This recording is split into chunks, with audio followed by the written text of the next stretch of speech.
El Señor nos regala un nuevo día en este miércoles, ya finales del mes de febrero, ya el próximo viernes comenzaremos un nuevo mes. En el nombre del Padre, del Hijo y del Espíritu Santo. Amén.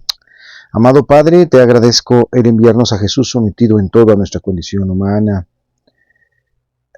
Él se ha adentrado totalmente en nuestros desiertos. Él ha asumido desde nuestra condición limitada y pecadora la hermosa tarea de acompañarnos, liberarnos del pecado y conducirnos a la patria. Que Él mismo, gracias a Jesús, con la fuerza con la que venciste las tentaciones, te haces fortaleza para nuestra debilidad. Tú nos acompañas en nuestro desierto y éxodo de Cuaresma. Contigo vivimos ya los cielos nuevos y la tierra nueva en la que habita la justicia. Amén. Pedimos al Señor por todos los que están luchando por vencer las tentaciones, las debilidades, que el Señor nos fortalezca ya que el enemigo no descansa. Pedimos al Señor vencer todo aquello que nos aleja de su camino. Bienvenidos a Espíritu Canal, hoy miércoles, ¿cómo no?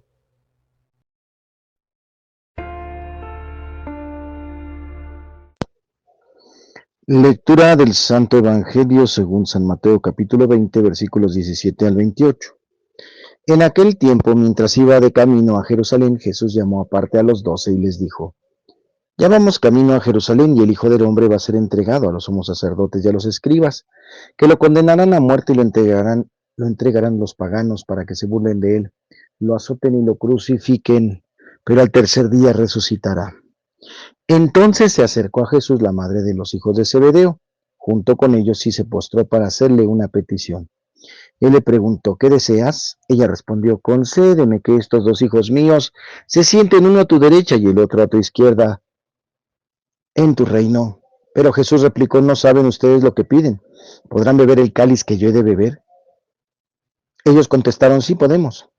Y él les dijo: beberán mi cáliz, pero eso de sentarse a mi derecha o a mi izquierda no me toca a mí concederlo. Es para quien mi Padre lo tiene reservado. Al oír aquello, los otros 10 discípulos se indignaron contra los dos hermanos, pero Jesús los llamó y les dijo: ya saben que los jefes de los pueblos los tiranizan y que los grandes los oprimen. No sea así entre ustedes. El que quiera ser grande entre ustedes, sea el que lo sirva, y el que quiera ser primero, que sea su esclavo.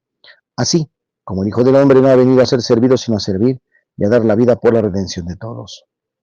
Palabra del Señor. En el Evangelio de hoy, miren que subimos a Jerusalén y el Hijo del Hombre será entregado a los sumos sacerdotes y a los escribas. Lo condenarán a muerte y lo entregarán a los gentiles para que sea escarnecido, azotado y crucificado. No es solo una sentencia de muerte, hay más.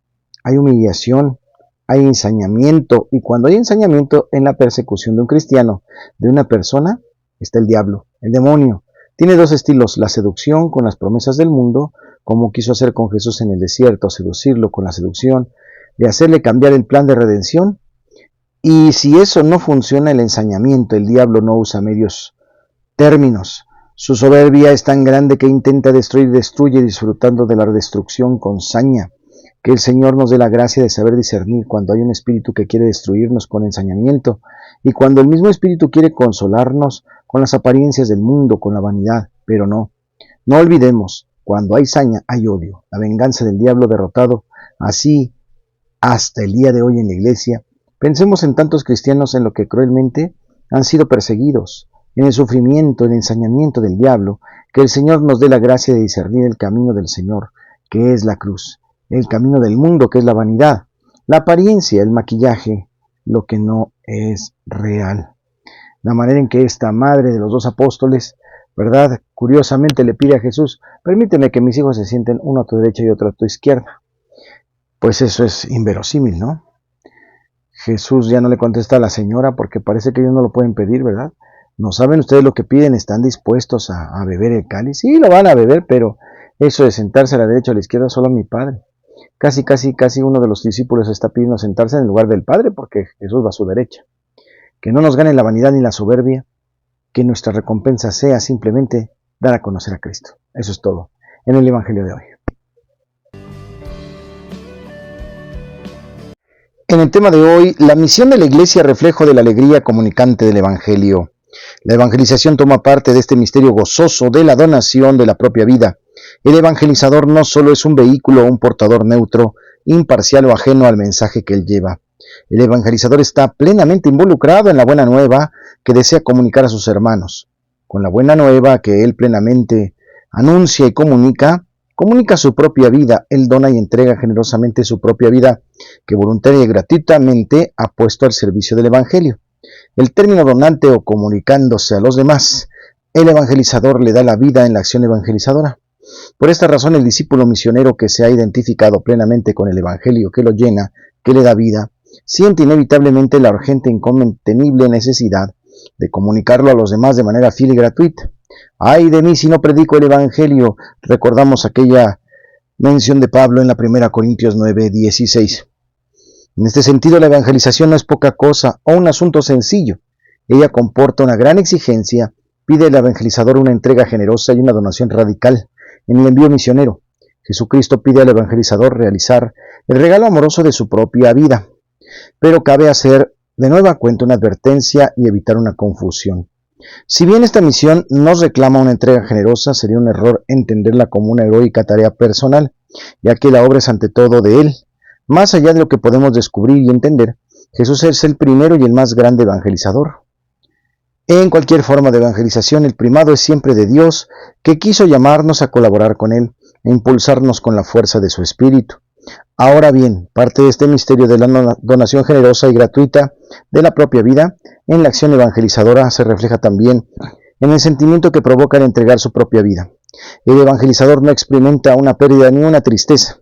El evangelizador que se convierte a sí mismo en una ofrenda y en una donación a sus hermanos no se ve invadido por el temor ni por la desesperación. Por lo contrario, de hecho, lo que más disfrutan de la vida son los que dejan la seguridad de la orilla y se apasionan en la misión de comunicar vida a los demás.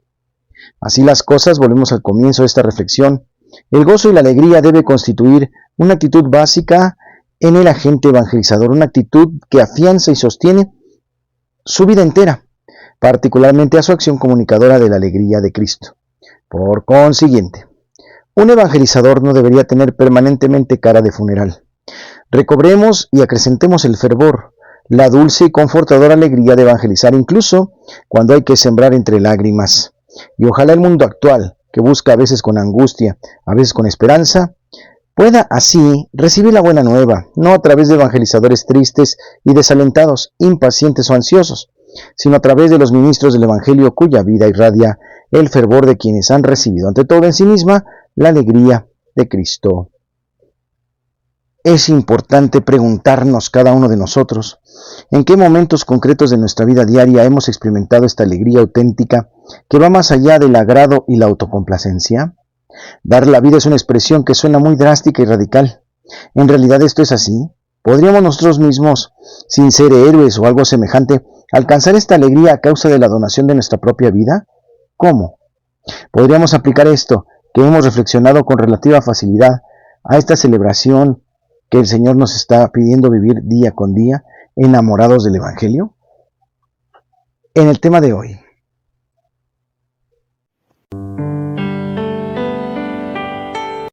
En la sección de Santos y Conversos, hoy celebramos a San Augusto Chapdelaine, santo mártir en China. En el martirologio romano, en la ciudad de Jilician, en la provincia china de Guangxi, San Augusto Chapdelaine, presbítero de la Sociedad de Misiones Extranjeras de París y mártir, que defendió por los soldados junto con muchos méritos en esta religión, a los que había convertido, recibió 300 azotes. Fue encerrado en una cárcel, reducido en un agujero y finalmente degollado. Con muchos de los neófitos fue acribillado. Augusto significa etimológicamente aquel que es venerado y respetado, es de origen latino. Su fecha de canonización fue el 1 de octubre del año 2000, junto a otros 119 mártires en China por San Juan Pablo II, efectivamente. Nació en Rochelle-Manche, francesa, en 1814. Se ordenó sacerdote en 1843 y para el año de 1851 ingresó en el Instituto de las Misiones Extranjeras de París. Para el año de 1852 embarcó para China. Fundó una comunidad cristiana en Guangxi, que a su muerte contaba con varios centenares de cristianos. Por sus cartas se sabe que esperaba como la cosa más natural del mundo su muerte, al exilio de los mártires. En estos escritos aparece con una serenidad fuera de lo común, apoyada solo en la sobrenatural y con la perseverancia heroica. Varias veces fue apresado y encarcelado y otras tantas puesto en libertad. Es más, mientras estaba prisionero solamente se deseaba siempre entrar en un salir de la prisión, según el buen humor de los funcionarios locales, yendo y viniendo a atender a sus fieles con los sacramentos y la predicación. Entraba y salía y seguía predicando. Hasta que un día uno de los jefes lo torturó con el refinamiento reservado a los criminales. Como al día siguiente aún respiraba, lo mandó decapitar y colgar su cabeza en las ramas de un árbol gigante. Los niños se peleaban entre ellas para tirarle piedras hasta conseguir hacerla caer. Esto sucedió en los últimos días del mes de febrero de ese año. En Santos y Conversos, San Augusto Chapdelaine, santo mártir en China.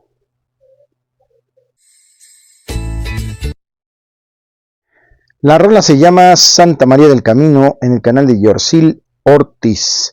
Vamos a escuchar esta versión de esta hermosa canción. Adelante. Mientras recorres la vida, tú nunca solo estás. Contigo por el camino, Santa María va.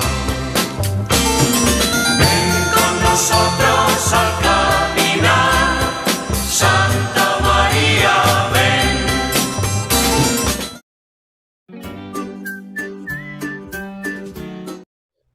En el chiste, el niño le pregunta a su papá, oye, ¿cómo saber si uno está borracho? El papá le contesta al niño, mira, es muy fácil. ¿Ves esos dos que vienen acá? Si yo estuviera borracho, vería 4, no 2. A lo que el niño le dice, oye papá, si solo viene uno.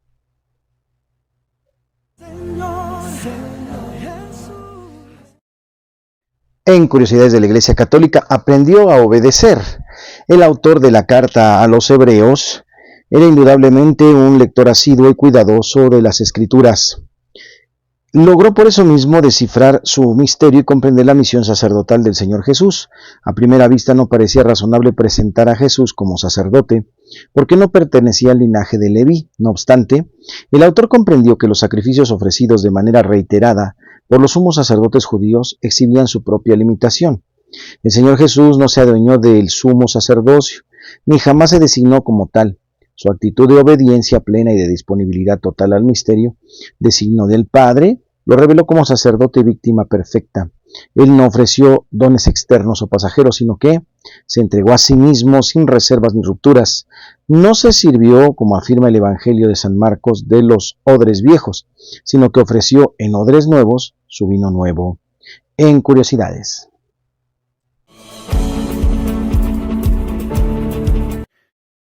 Pues damos infinitas gracias a todos, les pedimos a las mujeres que se preparen al cursillo de mujeres del 7 al 10 de marzo y a mediados de marzo tendremos un trabajo especial, algunos sacerdotes de comisiones, tendremos que reunirnos, ¿verdad? En una salida de la Ciudad de México, estaremos en reunión algunos días, trabajando esto de las comisiones y dimensiones. Es necesario concentrarnos en este trabajo que es, aparte complicado, delicado, para hacernos la realidad de nuestro plan pastoral. Y bueno, pues entre tanta actividad conviene sí que nos retiremos un poco de ellas para poder hacer de manera más objetiva. Pues pedimos al Señor que esto sea posible y bueno, pues seguimos invitando a la evangelización, continuamos preparando nuestra Semana Mayor. Gracias a todos los que se anotan, se apuntan para hacer alguna lectura en Jueves Santo, en Sábado Santo, en Viernes Santo, etcétera. Los que quieren participar y apoyar, Dios les bendiga. En breve nos reunimos como consejo para podernos planificar mejor. El Señor les guarde, les protege, les bendiga, haga resplandecer su rostro sobre ustedes y les conceda la paz. Que les bendiga el Padre, el Hijo y el Espíritu Santo, les acompañe. Yo soy el Padre Jorge Arturo. Gracias infinitas por estar conmigo aquí en tu canal, Espíritu Canal. Bendiciones desde Santa Lucía.